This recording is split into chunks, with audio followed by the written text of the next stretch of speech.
ಅವಲೋಕನ ಅನ್ನೋ ವಿಷಯದಲ್ಲಿ ಇವತ್ತಿನ ಸಂದರ್ಭ. ಅವತರಣ. ಅವತರಣ ಅಂದರೆ ಅರ್ಥ ಅಥವಾ ಪದ. ಅವತರಣ ಇಳಿದು ಬರುವುದು. ತಾಯಿ ಶಾರದಾ ಮಾತೆ ಹೇಳುತ್ತಾರೆ, ತತ್ವ ಏನೇ ದೊಡ್ಡದಾಗಿರಲಿ ಜೀವನದಲ್ಲಿ ಅಳವಡಿಸಿಕೊಂಡು ಆಶ್ರಯ ಕೊಟ್ಟು ನಿನ್ನನ್ನು ನಾನು ಎಷ್ಟೇ ಎತ್ತರಕ್ಕೆ ನಭೋಮಂಡಲಕ್ಕೆ ಎತ್ತುಕೊಂಡು ಹೋಗುತ್ತೇನೆ. ಬೇರೆ ಬೇರೆ ಕಾಲದಲ್ಲಿ ತನಗೆ ಯಾವ ರೀತಿ ಬೇಕೋ ಆ ರೀತಿಯಲ್ಲಿ ಬರುತ್ತಾಳೆ ಮಹಾತಾಯಿ ಶಾರದಾ. ಅದೇ ಅವತಾರ. ವಿವೇಕಾನಂದರು ಹೇಳುತ್ತಾರೆ, ಇದು ಶಾರದಾ ಮಾತೆಯ ಬಗ್ಗೆ. ಬಹಳ ಸಹನೆಯಿಂದ ಚಮತ್ಕಾರದಿಂದ ಶ್ರೀಮಾತೆಯವರನ್ನು ಅರಿಯಬೇಕು ಎಂದು ಹೇಳ್ತಾರೆ. ಶ್ರೀಮಾತೆ ಶಾರದಾ ದೇವಿಯ ಮುಂದೆ ತುಂಟ ಕೋತಿ ಕುಳಿತರೆ ಅದು ಸಾಧುವಾಗುತ್ತೆ. ತುಂಟ ಕೋತಿ ಯಾವುದೇ ಆಗಲಿ, ಕೋತಿ ಚೇಷ್ಟೆ ಮಾಡ್ತಾ ಇರ್ತದೆ, ಅವ್ರು ಬಳಿ ಬಂದು ಕುಳಿತಾಗ ಅದು ಸಾಧು ಪ್ರಾಣಿ ಆಗ್ಬಿಡುತ್ತೆ. ಅದೇ ರೀತಿ ಹುಲಿಯು ಕೂಡ ಬಂದು ಕುಳಿತರೆ ಜಿಂಕೆ ಆಗುತ್ತದೆ. ಅದು ಅವರ ಸಾಧು ಸ್ವಭಾವನೆ. ಮೂಕಂ ಕರೋತಿ ವಾಚಾಲಂ. ಕೃಷ್ಣ ಮೂಕನನ್ನು ಮಾತನಾಡಿಸುವಂತೆ ಮಾಡಿದರೆ ಶ್ರೀಮಾತೆಯವರು ವಾಚಾಳಿಯನ್ನು ಮೌನವಾಗಿಸುತ್ತಾರೆ. ಹಾಗೆ ಕೃಷ್ಣ ವಾಚಾಳಿಯನ್ನು ಮೂಕನನ್ನಾಗಿ ಮಾಡುತ್ತಾರೆ. ಬೋರ್ಗರಿವ ಸಮುದ್ರವನ್ನು ಶಾಂತಗೊಳಿಸುತ್ತಾರೆ. ಅದು ಗಿರೀಶ್ ಘೋಷ ಅವರು ಕಷ್ಟದ ವಿಷಯ ಎಂದರೆ ಶ್ರೀಮತಿಯ ಮಾತೆಗೆ. ಕಷ್ಟ ಯಾವ ಪಡೆದ್ರು ಅಂದರೆ ಘೋಷ್ ಹೇಳ್ತಾರೆ. ಗಿರೀಶ್ ಘೋಷರು ಉದಾಹರಣೆಗೆ ಇದು ಶ್ರೀಮಾತೆಯವರು ಒಂದು ಉದಾಹರಣೆ ಅಂತ ಹೇಳ್ತಾರೆ. ಹಾಗೆ ಸಂಬಂಧಗಳ ಮೇಲೆ ಶ್ರೀಮಾತೆಯನ್ನು ಅರಿಯಬೇಕು.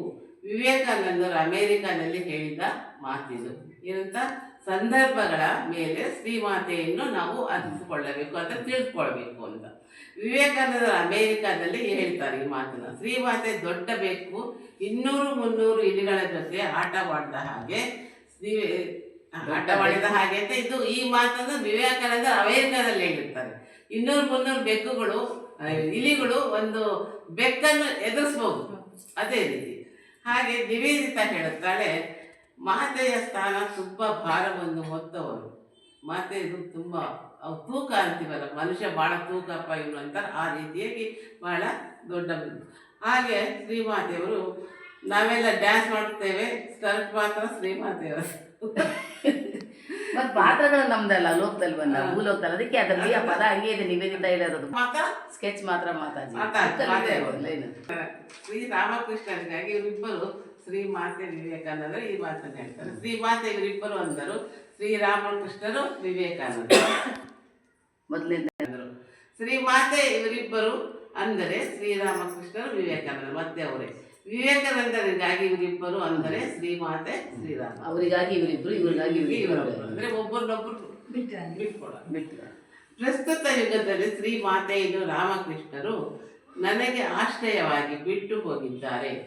ಅಂದರೆ ಶ್ರೀಮಾತೆಯವರು ಹೇಳ್ತಾರೆ, ರಾಮಕೃಷ್ಣ ನಾನು ನಿಮ್ಮೆಲ್ಲ ಸೇವೆ ಮಾಡಬೇಕು, ನಾನು ನಿಮಗಾಗಿ ನನ್ನನ್ನು ಈ ಲೋಕದಲ್ಲಿ ಬಿಟ್ಟು ಹೋಗಿದ್ದಾರೆ. ಶ್ರೀಮಾತೆ ಶಾರದಾ ದೇವಿಯರು ಬದುಕು ಒಂದು ಆದರ್ಶ. ಏನೇ ಎದುರಾದರೂ ಅವರಲ್ಲಿ ಮನಸ್ಥಿತಿಯಲ್ಲಿ ಯಾವುದೇ ತರಹದ ಬದಲಾವಣೆ ಕಾಣಲಿಲ್ಲ. ಆನಂದದ ಕಲಶವನ್ನೇ ಇಟ್ಟುಕೊಂಡರು ಶ್ರೀಮಾತೆ. ಇಡೀ 67 ವರ್ಷಗಳಲ್ಲಿ ಅವರಿಗಾಗಿ ಯಾರು ಕಣ್ಣೀರು ಹಾಕಲಿಲ್ಲ. ಯಾರು ಹಾಕಿದ್ರು? ಯಾರು ಬೇರೆಯವರಿಗಾಗಿ ಕಣ್ಣೀರು ಹಾಕಿದರು ಶ್ರೀಮಾತೆ. ಬೇರೆಯವರಿಗೆ ನೋವಾದರೆ ತಮ್ಮ ನೋವೇ ಅಂತ ತಗೊಂಡು ಎಷ್ಟೋ ಜನರ ರೋಗಗಳನ್ನು ತಾವು ತಗೊಂಡು ಅನುಭವಿಸ್ತಾ ಇದ್ರು ಅವರು. ಹೀಗೆ ಕಣ್ಣೀರು ಹಾಕಿ ಶ್ರೀಮಾತೆಯವರ ಅಂತರಂಗದ ಆತ್ಮಸ್ಥೈರ್ಯ, ಲೌಕಿಕವಾದ ಬದುಕೇ ಆದರ್ಶ.